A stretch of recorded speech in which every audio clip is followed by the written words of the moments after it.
I am certain that the house I grew up in is haunted. And I just thought things that happened were normal. Like, I just thought like we all were having paranormal experiences, like that was just part of our life, and that we were all scared all the time. Like, that's all I knew growing up. And you can ask my sister and my brother, and to this day we go like, yeah, it was haunted. And the interesting thing though is that my parents were the first owners of that house. It was a new community, and it was 1985, I want to say, something like that. And it was a brand new house that like was built and they moved into. But what we have subsequently learned is that it was built on ancient Chumash burial grounds. So, and it's no wonder that still to this day when I dream, and I'm any dream, if I am home in my dream, I am at that house. If I'm in my backyard in my dream, I am at that house. If I am in my bedroom, I am at that house.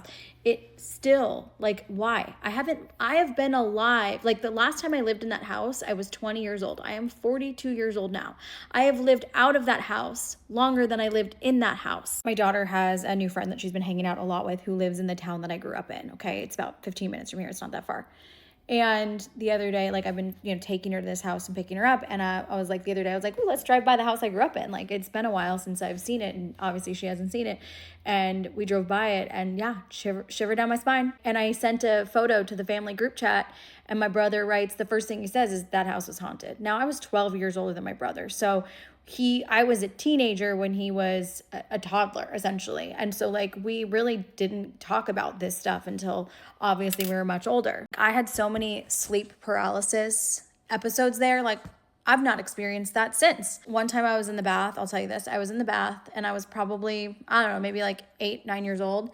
And I had the door open because I was 8, 9 years old. I don't know, I was probably scared because I was always scared. I was scared to be in any room with the door closed. I slept with the TV on with volume. When I met my husband, he was like, I can't sleep with the TV on. I was like, but I'm scared. Like, now I have no television. Like, I cannot sleep. If there's a light and a sound, like, no way. But that's how I had to survive. So one time I was in the bath and I had the door open, and I just look over and there's like a little gnome creature, a little small figure thing. That was terrifying. But there were so many things that happened. So many weird, spiritual, scary, paranormal. And I really leaned into prayer and to like, I'd have mantras, I would say, that like made me feel safe and protected. But we all were scared. Certain rooms and closets in that house that I think about, and I'm like, oh, there's one closet in particular that, and my sister and my brother can probably chime in the comments if they are here. They agree. They know exactly what room I'm talking about and exactly what closet I'm talking about.